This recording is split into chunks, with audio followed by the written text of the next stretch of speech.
But let's talk about veganism. Okay, veganism, okay, is what I would say a new religion, which is good.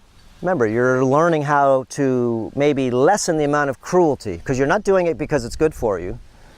You don't even know if it is good for you, because it hasn't been in existence mainstream for not even 10 years.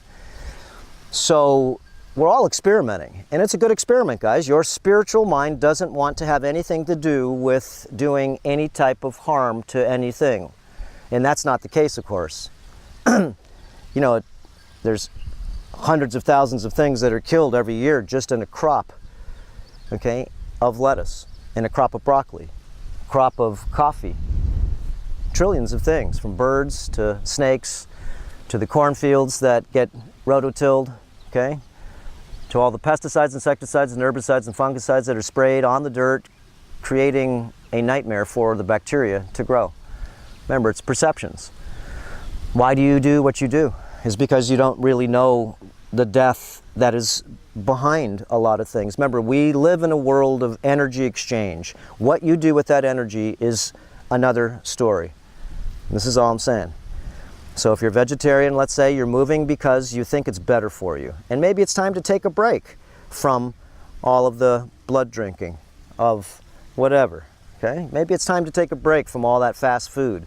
Maybe it's time to take a break from all the processed and refined carbohydrates. Let's go to veganism again. They're more spiritually advanced. Spiritually, they don't want to cause any harm. So what do? Their mind is more advanced than their bodies. The body, of course, is a primal being. It craps, it makes babies, it has pleasure, it does a lot of things that it's not really, well, it's really shameful, okay, of the biology of a lot of people. They don't like it. They're ashamed of their genitals. They're ashamed of just anything, okay, that has to do with this primal body. Remember, if the spiritual mind has elevated itself, now it doesn't want to do any harm. And if you don't have a perfect vegan diet, if you're not taking all the supplements, okay, remember, taking supplements, you're adding to your perfect diet. You're adding to it. You're not replacing. This is the smart thing you got to learn, because there's a lot of people that are on 20 or 30 supplements a day, EPA, all omegas, all different types of things. It's because it's lacking in the foods that you're eating. And it does take time for the body to become malnourished. And once it does become malnourished, well, then you start to get injuries. Okay, no matter what kind of diet you're on. I'm not bagging on veganism. To me, veganism is a spiritual practice, and it should be done twice a year, maybe for a month. Okay, why? Is because it's good to go ahead and actually take a break from a lot of different things that you're putting inside your body. Is it sustainable? I think not. It hasn't been proven yet. Doesn't matter what blood tests say or this or that. I do a lot of retreats up here, and I see a lot of people that have catabolized muscles. They're not having enough protein in their system, or at least available protein. They're not really doing any exercise. They do a lot of yoga because their testosterone levels are way down, only because their system's not getting the creatine. You can take creatine, you can do this, you can do that. Personally, I did veganism for about 6 months. Remember, I perceived. My girlfriend said, "Hey, Robert, get off the shellfish and the things that I was eating." Okay, because I was cutting myself down anyways, because I was sick, from pig to beef to chicken to fish, and I went down to things like shrimp, and then I went down to mollusks and things without a face and all different types of things that came in a shell. So then from there I took the leap and I tried veganism, which was good. You know, for me to take a break from a lot of the things. And remember, I was always eating the best that I could by my perceptions at that time. I was into bodybuilding and I had strength.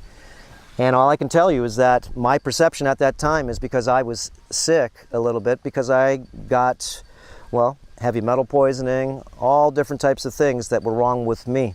Intestinal problems, such and such. But anyways, I had a tumor this small in my cecal colon. And what did I do? Well, I had to fix it myself. And that was probably 15 years ago or more.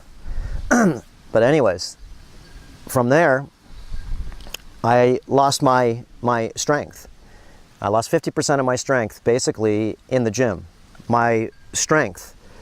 Okay, my body started to catabolize and lose weight, even though, remember, I wasn't eating eggs at that time. And once I basically got out of the vegan stage for a supreme type of athlete, which I was pretty high level athlete at that time, okay, and I'm doing a lot of things to promote my body to be able to, well, become the best it can be, become the most optimized, enhanced, and upgraded individual I could be physically, so I could go ahead and actually play, okay, in this physical domain, as peak performance would say. I just noticed my peak performance went down, and after about 6 months I said, I'm not doing this anymore, and I changed just to eggs. I was going to go bloodless, and I did. I went bloodless for probably about 13 years, the big 13. Anyways, we'll go into my diet enhancements here, and gained about 10 pounds now because I got down to 131, got malnourished. But anyways, it was a good experiment. Remember, my perception at that time was to go through what I needed to be able to have full circle knowledge. Like I said, I'll do a good video on my report of findings. But your perception, remember, this is a machine that's going to go ahead and actually listen